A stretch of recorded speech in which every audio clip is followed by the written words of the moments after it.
Saya hormati para peserta APEL Satgas Anti Premanisme yang hari ini berlangsung secara serentak di seluruh Provinsi Jawa Barat.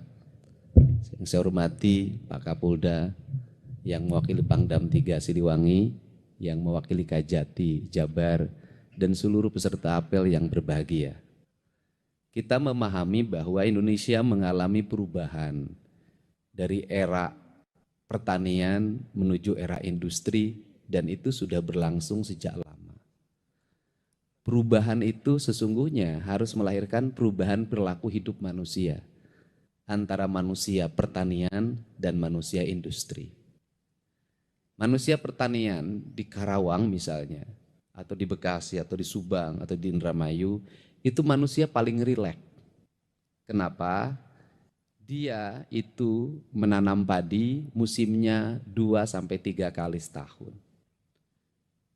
Dalam satu musim tanam berumur 40 hari, 120 hari secara umum, tapi rata-rata sekarang sudah 90 hari sampai 100 hari. Itu mereka bekerja secara optimal itu hanya 30 hari. Dari mulai menebar benih, kemudian menanam, membajak, kemudian menyiapkan areal pertanian untuk ditandur, kemudian untuk diramet, istilah orang Sunda. Setelah itu dipupuk, dan hari ke-30 itu sudah hari santai. Setelah 1 bulan padi itu sudah hari santai. Mereka bisa duduk dengan tenang, dengan nyaman, bari ngagere celi, make daun, make bulu hayam, sambil main gapleh mungkin di rumah. Tenang sekali hidupnya. Dan di balik itu mereka mendapatkan aspek-aspek ekonomi tambahan. Ngambil belut, ngambil tutut, kemudian panen petei, kemudian juga nebang bambu, terus mutarnya, memang hidupnya tenang. Tetapi aspek industri tidak ada yang seperti itu. Orang harus secara rutin bangun pagi, pulang sore, bangun pagi, pulang sore, tambah lembur. Siang dan malam sudah tidak ada dalam siklus, karena ada yang jam shiftnya masuk jam 10 malam, ada yang jam shiftnya masuk jam 3 dini hari. Sebuah siklus yang dimana manusia menjadi bagian dari produksi, manusia bagian dari industri. Setiap hari orang dia mengalami ketegangan karena dia harus berproduksi, mengejar target, harus jelas quality controlnya. Setelah itu quality control harus jelas pasarnya. Setelah pasar harus dipastikan barang keluar dari perusahaan dalam keadaan baik. Kemudian masuk kontainer, masuk ke pelabuhan, di perjalanan harus melewati badai, harus sampai tepat waktu pada tujuannya, dan harus dipastikan barangnya diterima. Satu kancing saja beda, itu bisa satu kontainer balik lagi. Itulah kejamnya dunia industri. Karena kejamnya dunia industri harus melahirkan masyarakat yang berpikir produksi. Tidak boleh ada yang nganggur. Karena tidak boleh ada yang nganggur, maka orang harus terlibat dengan proses produksi. Ukurannya adalah profesionalisme dan kepastian. Nah, dalam siklus seperti ini, banyak di antara kita, di lingkungan kita, itu belum masuk dalam siklus itu. Gaya hidupnya masih pola pertanian, kemudian pola agraris, lingkungannya sudah industri. Akhirnya apa yang terjadi adalah tersisih dalam proses produksi, tidak bisa masuk menjadi kelas menengah industri karena pendidikannya tidak terpenuhi, tidak masuk dalam kelas menengah industri karena tidak punya ikatan emosi dengan kalangan manajer di industri itu.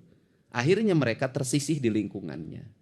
Karena tersisih di lingkungannya, gaya hidup sudah berubah. Mereka harus punya mobil, mereka harus punya motor, mereka harus makan dengan baik. Nah, maka kita seringkali di antara kita mengkonsolidir diri untuk menjadi kelas baru. Karena kelas baru, maka yang digunakan adalah logika kekuatan, bukan kekuatan logika. Jadi kalau industri adalah yang digunakan adalah kekuatan logika. Nah, kalau yang kalah dalam industri, maka yang digunakan logika kekuatan. Yang satu-satunya cara untuk bagaimana membangun bergain dengan industri adalah dengan membangun logika kekuatan. Nah, orang industri itu saya paham. dia pengen tenang, pengen nyaman, tidak mau terganggu. Maka dia sangat kompromi terhadap hal yang seperti ini. Daripada riweuh ya sudah diakomodir. Karena daripada riweuh diakomodir makin lama makin membesar dan akhirnya menjadi kekuatan yang besar. Ketika kekuatan yang besar maka dunia industri mendapat tawaran baru. Di tempat saya tanahnya lebih murah, pajaknya lebih rendah, di tempat saya lebih nyaman, jaminannya lebih nyaman. Maka orang industri mulai berpikir lagi kalkulasi ekonomi. Daripada di tempat ini riweuh, sudah pajaknya tinggi, di luar pajak ada pajak-pajak lagi yang itu diatur dalam berbagai aturan yang sebenarnya bertentangan dengan undang-undang, maka orang industri pergi dan lari. Kalau orang industri sudah pergi lari ke tempat lain, maka di daerah tersebut tanahnya sudah tidak subur, jumlah orang sudah sangat banyak, kontrakan tidak ada yang laku, pedagang sudah tidak laku, maka terjadi kebangkrutan lingkungan. Saya tuh ngalamin dari orang-orang kaya di kalangan industri, saya sampai bungkusin beras 5 kiloan tiap hari saya kirimin. Untuk apa? Untuk mereka tidak jangan sampai tidak makan, mereka harus makan. Ini yang terjadi. Ini problem. Nah, kenapa saya menyoroti ini? Ini harus diselesaikan karena dalam jangka panjang ini bisa membangkrutkan premanisme itu. Jangankan bersaing antara Indonesia dengan Vietnam, Indonesia dengan negara-negara lain, dengan Tiongkok misalnya, kita ini bersaing antara Jawa Barat dengan Jawa Tengah saja, sudah menjadi ancaman. Kenapa? Masuk Jawa Tengah, Kendal. Tanahnya dibuka oleh Pak Jokowi waktu itu adalah tanah milik negara, perusahaan. Dibuka menjadi kawasan industri, jelas dong sewa tanahnya pasti rendah. Kemudian akses misalnya terhadap Pelabuhan Semarangnya lebih dekat. Kemudian upahnya lebih rendah, masyarakatnya lebih jauh, lebih arif dari sisi lingkungan, dekat larinya. Nah, untuk itu kan tidak boleh Jawa Barat mengalami kesuraman karena mismanagement pengelolaan lingkungan. Maka orang harus disadarkan. Maka saya membuat tahapan itu tidak sembarangan. Pertama saya membuat tahapan adalah menyiapkan sumber daya industri baru di Jawa Barat. Apa sih kelemahan orang Jawa Barat itu?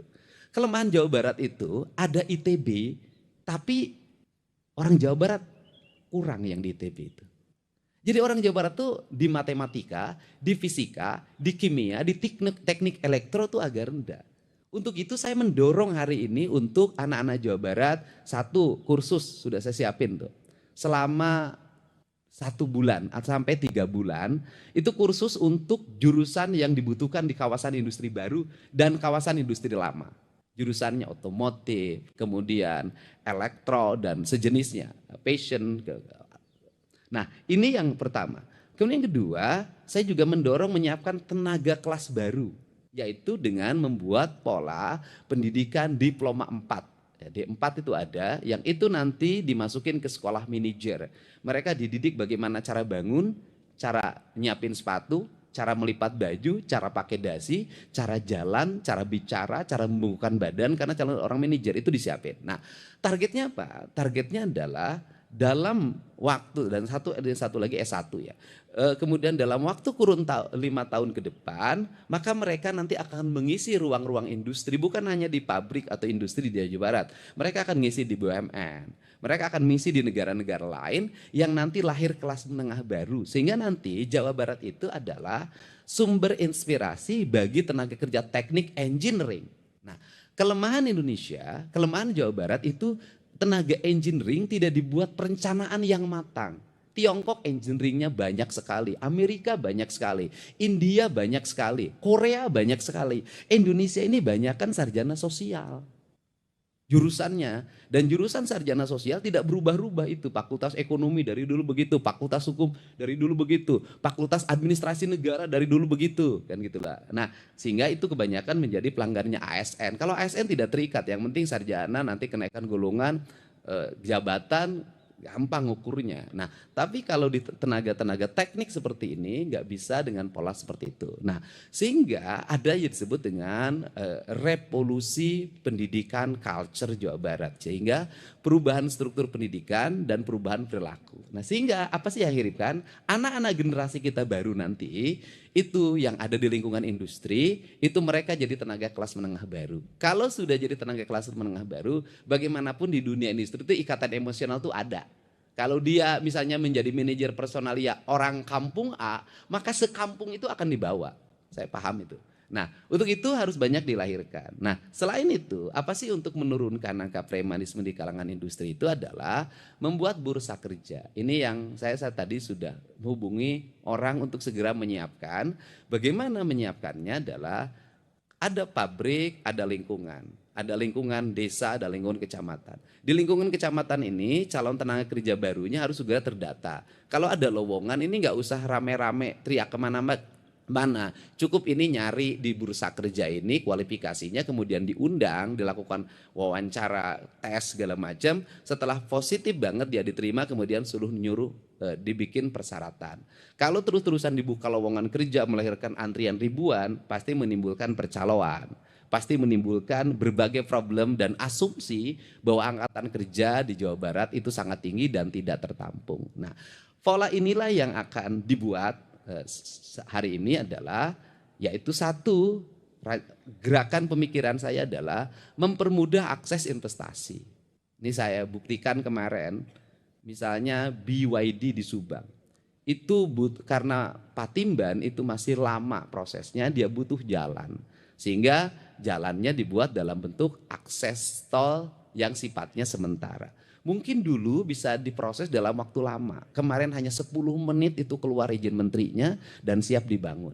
Nah, ini kan percepatan. Nah, kemudian yang berikutnya hari ini adalah orang masih ribut di pembebasan tanah. Kenapa pembebasan tanah ribut? Karena percaloan. Nggak tanggung-tanggung itu di Subang itu. 1 meter ada yang nawarin 20 juta per meter. Pengusaha mana yang mau? Nah, ini harus dipermudah dengan membangun akses. Aksesnya bagaimana? Nanti si pembebas tanah harus bertemu langsung dengan orang yang membebaskan. Gubernur akan memfasilitasi untuk mengundang masyarakat yang punya tanah dan kemudian pengusaha yang akan membebaskan. Kemudian dua-duanya bertemu, silahkan bernegosiasi, bertransaksi tanpa melibatkan pihak lain. Agar apa? Kalau masyarakat menikmati kenaikan harga tanah dan dilakukan penjualan, maka dia bisa menikmati uang. Tetapi dengan sebuah catatan, masyarakat itu harus bisa memanfaatkan uang itu dengan asalnya sawah, cari tempat sawah yang lebih murah dan lebih luas. Dan saya tahu betul itu. Orang Bekasi dulu ketika ada pembebasan, itu mereka memburu sawah yang di Kerawang. Dan sekarang ratusan, mungkin ribuan hektar tanah di Kerawang ini banyak yang dimiliki orang Bekasi. Saya pernah berkunjung ke sebuah desa di Kerawang ini adalah ada satu desa di mana rakyatnya tidak punya sawah 1 meter pun. Yang punya sawahnya seluruhnya adalah orang Bekasi ini, Pak. Bapak tahu betul orang Bekasi. Nah, ini fenomena yang harus segera diselesaikan. Sehingga saya ucapkan terima kasih juga pada pimpinan Komisi 1. Kita juga harus mengidentifikasi negara ini nanti harus menurunkan lagi. Sampai apa menurunkan negara? Berpikir si orang yang punya pembebasan tanah ini, punya uang ini, harus punya skema ekonomi yang akan dilakukan. Kalau enggak punya skema ekonomi akan dilakukan, lebaran beli baju, beli mobil, bangun rumah kos-kosan awalnya, ujungnya anaknya tidak bisa bekerja, mereka akan lahir lagi menjadi kelas miskin baru. Sehingga dalam perspektif ke depan ada pemikiran kalau ingin ngadopsi Tiongkok adalah tanah itu tidak dibebaskan. Tapi enggak mungkin Indonesia ini. Tetapi tanah itu dihitung sebagai bagian dari investasi. Karena tanah dihitung sebagai bagian investasi, maka pemilik tanah itu menjadi pemilik modal sebuah industri. Karena pemilik modal sebuah industri, maka pemilik tanah itu menikmati turun dan naiknya produksi. Sehingga bisa puluhan tahun dia menjadi, di dalamnya menjadi bagian dari manajemen. Jadi komisaris, jadi CEO kalau memang punya kemampuannya. Ragam sekali sebenarnya. Dan ini bisa melahirkan masyarakat maju, masyarakat menjadi bagian industri. Nah, ini kerangka dasar. Untuk itu saya ucapkan terima kasih. Hari ini kita berkomitmen bersama, tidak boleh ada lagi yang ecek-ecek, remeh-temeh. Tetapi saya katakan, remeh-temeh minta THR ke pabrik, ngajuin proposal ke pabrik. Kalau pabrik itu menjadi tumpahan kemarahan, tidak ngasih, dikejar, tidak ngasih, didemo. Tenaga kerja ditekan, ini ditekan, stres. Tapi pemerintah juga harus arif, Artinya bahwa penduduk setempat, warga setempat harus menjadi bagian prioritas. Bagaimana skemanya? Skemanya adalah keadilan distribusi pembangunan. Pabrik melahirkan pajak. Sekarang ini walaupun pabriknya di Karawang, kalau kantor pusatnya di Jakarta, bagi hasil pajak PPh-nya di Jakarta. Saya lagi mengupayakan agar coba seluruh perusahaan-perusahaan yang berdomisili di Jawa Barat itu NPWP-nya Jawa Barat deh. Setelah itu mobil yang beredar di lingkungan pabrik ini, mobil bus segala macam truk, semuanya Jakarta. Jalannya tidak diinjek, tidak kebagian polusi, tidak kebagian kecelakaan lalu lintas. Tapi Jakarta menikmati dana bagi hasil pajak kendaraan bermotor dengan jumlah besar dalam setiap tahun. Kan ini harus segera diluruskan. Nah, apa skemanya? Skemanya adalah Pak Pimpinan Komisi 1, masyarakat sekitar industri nanti setelah ini nanti saya mulai bulan Juni akan merumuskan, itu menjadi prioritas dasar pembangunan tahap pertama. Jadi, kalau ada pabrik di sini, pastikan sekolahnya berkelas nasional internasional. Kalau ada pabrik di sini, dipastikan tidak ada rumah rakyat miskin. Kalau ada pabrik di sini, dipastikan masyarakat menikmati sumber air bersih dengan baik. Kalau ada sekolah di sini, maka seluruh rakyatnya harus bisa sekolah S1. Kalau ada pabrik di sini, maka lingkungan masyarakatnya dipastikan tidak ada kekurangan gizi, tidak kekurangan protein, dan dipastikan rakyatnya tidak nganggur. Itu skemanya. Dan ini nggak bisa juga kita nekan premanisme, tetapi sisi lain kita tidak bisa memberikan solusi untuk agar tidak lahir premanisme. Karena cara kerja saya adalah cara kerja selalu mencari akar masalah. Misalnya kalau saya tuh ke Pak Kapolda, kenapa di Garut macet? Saya tidak sibuk ketika nanti macet, tapi apa penyebabnya?